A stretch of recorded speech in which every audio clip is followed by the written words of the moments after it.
दोस्तों अगर आप भी भारत की चमत्कारी जीत से खुश हैं तो इस वीडियो को लाइक जरूर कीजिएगा।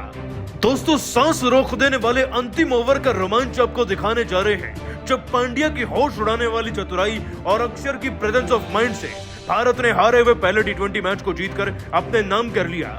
आखिरकार कैसे अंतिम ओवर तक पहुंचा मैच और भारत ने जीत लिया इस मैच को, आपको पूरा वीडियो दिखाएंगे। लेकिन उससे पहले आप सभी को क्या लगता है, पांड्या, रोहित शर्मा और बाबर आजम में सबसे बेहतर कप्तान कौन है? नीचे कमेंट करके हमें जरूर बताइएगा। दोस्तों भारत और श्रीलंका की टीम के बीच में खेला गया सीरीज का यह पहला टी20 मुकाबला अपने शुरुआती चरण से ही बेहद ही रोमांचक बना रहा। टॉस तो हम जीत नहीं पाए, लेकिन जीतने का जज्बा भरपूर था। लेकिन कुछ ही खिलाड़ियों के अंदर ही जज्बा दिखा आज। आपको बता दें कि पहले बल्लेबाजी करने उतरी भारतीय क्रिकेट टीम में थोड़ी बहुत जज्बे की कमी तो थी। माना कि ईशान किशन ने तूफानी शुरुआत दिलाई, लेकिन दूसरे छोर से उन्हें एक का भी साथ नहीं मिल पाया। जहां सूर्य कुमार यादव, शुभमन गिल जैसे खिलाड़ी 7-7 रन पर आउट हो गए, तो सैमसन कौन सा पीछे थे, वो 5 रन पर आउट हो गए। ईशान किशन थोड़ा बहुत अकेले जरूर महसूस कर रहे थे, लेकिन फिर उन्हें कंपनी मिली कप्तान हार्दिक पांड्या की।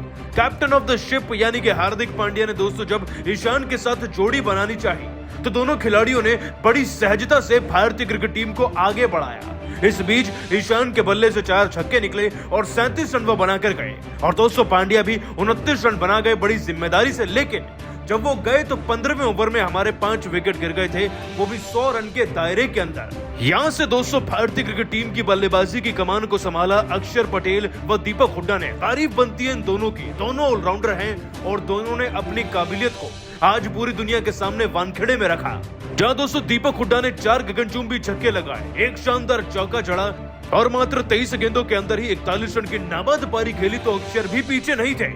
20 गेंदे, 3 चौके, एक शानदार छक्का और 30 रन उन्होंने भी बनाए, जिसके चलते दोस्तों में 162 तो बना पाए और 163 का लक्ष्य देकर अपनी इज्जत बचाने में सक्षम हो गए थे।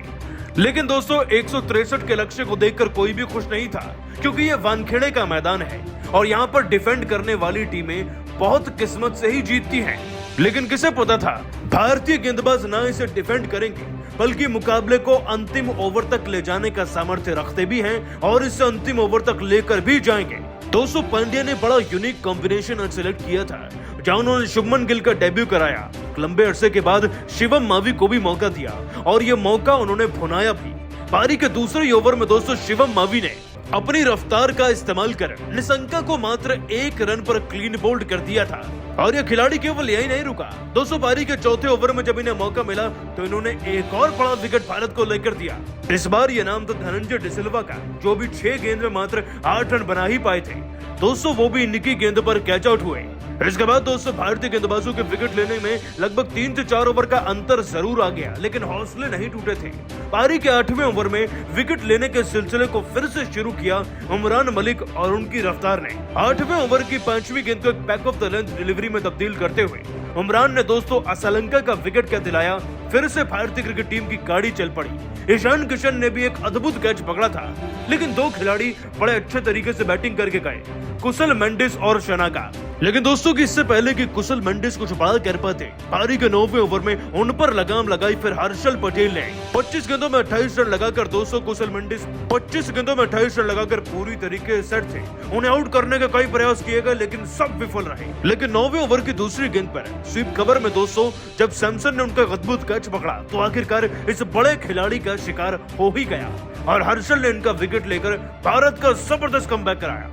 लेकिन दोस्तों इस बीच 2 ऐसे भी खिलाड़ी थे, हसरंगा और शनाका, जिनका विकेट अगर नहीं मिलता तो भारतीय क्रिकेट टीम कमबैक तो दूर की बात, जीतने के सपने भी नहीं देख पाती। और दोस्तों इस बार इस तगड़े कमबैक को कराने के लिए हमें क्रेडिट देना होगा उमरान मलिक को और साथ ही साथ शिवम मावी को भी, जिन्होंने दोस्तों 10 गेंदों में 21 रन लगाने वाले हसरंगा का विकेट अपने नाम कर पूरे मैच की हवा ही बदल दी। पारी के 15वें ओवर तक दोस्तों हसरंगा 10 गेंदों में 21 रन बना चुके थे, कई चौके तो वही छक्के उनके नाम हो चुके थे, लेकिन शिवम मावी ने आखिरकार इस बड़ी मछली का शिकार कर ही लिया। 15वें ओवर की तीसरी गेंद को पूरी तरीके से सक्सेसफुल बनाने के लिए दोस्तों शिवम मावी ने हसरंगा को एक स्लोअर गेंद डाली, जिस पर वो मिड ऑफ की तरफ शॉट खेल बैठे, जहां पर खुद कप्तान हार्दिक पांड्या फील्डिंग कर रहे थे और वो ऐसे कैच छोड़ा नहीं करते। हसरंगा कैच आउट तो हो गए, लेकिन पांड्या को 1-2 ओवर के लिए बाहर बैठना पड़ा छोटी सी इंजरी के चलते। इसके बाद दोस्तों तूफान आता है उमरान मलिक का। जो इस मैच का सबसे बड़ा विकेट भारत को दिलाते हैं। 200 पारी के 17वें ओवर में इमरान मलिक 155 की रफ्तार से शनाका को कैसी खतरनाक गेंद डालते हैं, जिस पर 27 गेंदों में 44 रन जड़ने वाला ये खिलाड़ी भी विचलित हो जाता है। 200 डीप एक्स्ट्रा कवर की तरफ इतनी तेज गेंद को खेल तो देते हैं शनाका, लेकिन चहल इस पर कैच पकड़कर शनाका का विकेट दिलाते हैं। ऐसा लग रहा था कि भारतीय क्रिकेट टीम जीत जाती है, और तभी मैच का सबसे बड़ा टर्निंग पॉइंट पारी के 19वें ओवर में आता है। 200 हर्षल पटेल ने पारी के 19 ओवर में सबसे ज्यादा घटिया गेंदबाजी करी। भले ही उन्होंने विकेट लिए, लेकिन न सिर्फ उन्होंने 9 बॉल दी, 3 रन भी दिए गेंद पर, 2 रन भी लुटाए और छक्का भी खाकर पूरे 16 रन दे दिए थे। अब जीतने के लिए श्रीलंकाई टीम को मात्र 6 गेंदों में 13 रन ही चाहिए थे। 200 भले ही उनके 2 विकेट बचे थे, लेकिन जीत अभी भी उनके कदमों में थी। पहली गेंद को ही आखिरी ओवर की अक्षर पटेल ने वाइड डालकर श्रीलंका की टीम का कॉन्फिडेंस तो वैसे ही बढ़ा दिया था, और जो आगे होने वाला था उसने सबकी सांसें वैसे ही थमा डाली। दूसरी गेंद पर 201 रन आता है, और फिर तीसरी पर जो होता है वो देखकर हर किसी की हवाइयां उड़ जाती हैं। करुणा रत्ने अक्षर पटेल को खतरनाक छक्का जड़ते हैं, और दोस्तों अब 3 गेंदों में मात्र 5 रन चाहिए थे जीतने के लिए श्रीलंकाई टीम को। हर हाल में दोस्तों हर एक एंगल से जीतती हुई नजर आ रही थी ये श्रीलंकाई टीम, लेकिन तभी पांड्या अक्षर को कुछ ऐसा चमत्कारी कह देते हैं कि विकेट तो मिलता ही है, साथ ही ये पूरा मैच भी हमारा हो जाता है। 200 अगली यानी कि चौथी गेंद पर रन तो कोई चाहता नहीं है, साथ ही 5वीं गेंद पर रजिता नाम के खिलाड़ी को रन आउट भी कर दिया जाता है। हुड्डा की शानदार प्रेजेंस ऑफ माइंड इस खिलाड़ी का विकेट हमें दिलाती है, और अंतिम गेंद पर जीतने के लिए जब श्रीलंका को अब 4 रन चाहिए होते हैं, तब 200 अक्षर पटेल की गेंद पर मधुशंका भी रन आउट हो जाते हैं, और भारत इस मैच को 2 रन के अंतर से जीत जाता है। मतलब कि 201 रन और होता तो मैच सुपर ओवर भी जा सकता था, लेकिन ये अक्षर की चतुराई थी, पांड्या की जबरदस्त कप्तानी थी, जिसके दम पर भारत ने इस हारे हुए मैच को 2 रन के अंतर से जीतकर अपने नाम कर लिया। दोस्तों इस ऐतिहासिक चमत्कारी जीत के बाद अक्षर ने अपने बयान में कहा, ये जीत मुझे जिंदगी भर याद रहने वाली है।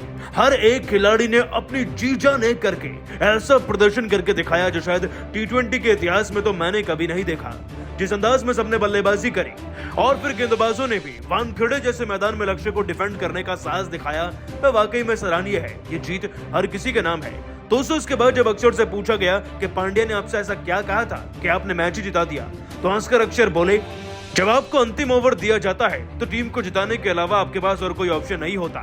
सच बताऊं तो 3 गेंदों में 8 रन के बाद मुझे कुछ समझ नहीं आ रहा था। ऊपर से 1 गेंद वाइड भी जा चुकी थी, लेकिन पांड्या को मैं अच्छे से जानता हूँ। कप्तान नहीं दोस्त ज्यादा हैं। वो मेरे पास आए और मुझे ठंडे दिमाग से स्लोअर गेंदों का इस्तेमाल करने की सलाह दी, जिसे मैंने अपनाया भी, और उसके बाद बैक टू बैक 2 रनआउट्स हुए और हम मैच को जीत भी गए। ये जीत जितनी ज्यादा मुश्किल लग रही थी, ये उससे कई ज्यादा मुश्किल थी, लेकिन पांड्या की कप्तानी ने, उनके शब्दों ने वाकई में मेरे लिए इसे आसान बना दिया था उस वक्त पर। शायद तभी मैं भारत को जिताने की हिम्मत भी जुटा पाया। इस जीत का 50% श्रेय तो पांड्या को देना चाहूंगा। दोस्तों अक्षर ने वाकई में पांड्या की कप्तानी पर वो खुलासा कर दिया है जिसके दम पर भारत ने हारा हुआ मैच जीता। लेकिन आप सभी को क्या लगता है, पांड्या, रोहित और बाबर में सबसे बेहतर कप्तान कौन है? नीचे कमेंट करके जरूर बताइएगा। और अभी सब्सक्राइब कीजिए हमारे YouTube चैनल को। धन्यवाद।